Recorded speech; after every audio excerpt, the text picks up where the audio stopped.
Halo semuanya, di sini kita akan membahas tentang dissolved organic matter di lautan. Simak terus ya.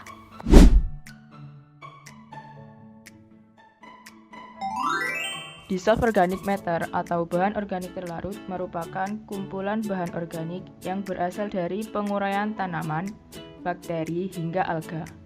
Dissolved organic matter ini dapat ditemukan di perairan laut.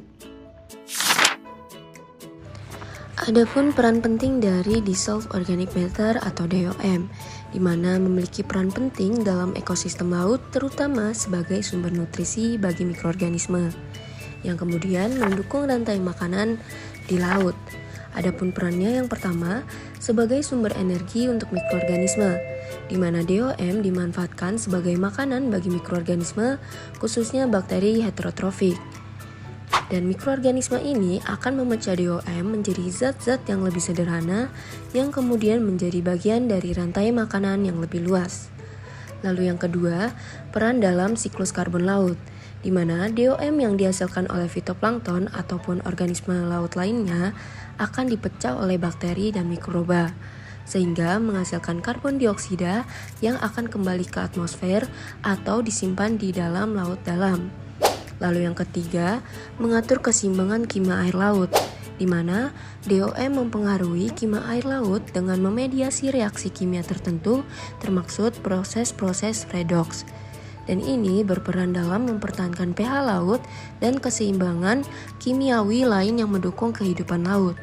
Lalu yang terakhir, yaitu proteksi dari radiasi UV, di mana DOM dapat menyerap sinar ultraviolet atau UV dari matahari untuk melindungi organisme laut dari kerusakan akibat radiasi.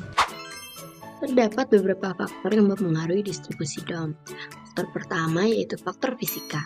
Suhu air mempengaruhi kecepatan komposisi bahan organik dan kelarutan DOM. Yang kedua, cahaya matahari dapat memicu penguraian pada DOM. Yang ketiga, pergerakan air yang disebabkan oleh angin atau arus dapat mempengaruhi distribusi DOM. Untuk faktor kimia, yang pertama yaitu pH air berpengaruh pada bentuk kimia DOM dan kelarutannya. Yang kedua, salinitas mempengaruhi kelarutan DOM.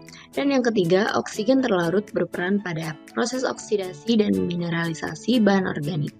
Untuk faktor biologis yang mempengaruhi distribusi DOM, yang pertama adalah tingkat produksi primer oleh fitoplankton dan tumbuhan air lainnya mempengaruhi jumlah bahan organik yang tersedia untuk dekomposisi menjadi DOM. Yang kedua, zooplankton dan organisme lain berperan penting pada proses mengkonsumsi DOM sebagai sumber karbon dan energi sehingga mengurangi konsentrasinya dalam air. Selanjutnya, faktor tambahan. Yang pertama, sumber masukan DOM dapat berupa dekomposisi daun, akar, plankton, dan bahan organik lainnya. Gerakan sedimen juga dapat membawa DOM dari suatu tempat ke tempat yang lain. Terdapat beberapa sumber alami dapat menghasilkan dissolved organic matter. Materi organik dari tanaman yang terurai seperti daun dan dengan akar, serta pembusukan atau dekomposisi hewan dan mikroorganisme dapat menghasilkan dissolved organic matter.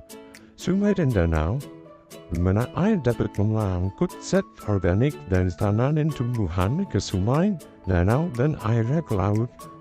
Kemudian terdapat sumber antropogenetik yang berasal dari air limbah domestik dan industri yang tidak diolah dengan baik dapat meningkatkan kadar dissolved organic matter di lingkungan perairan.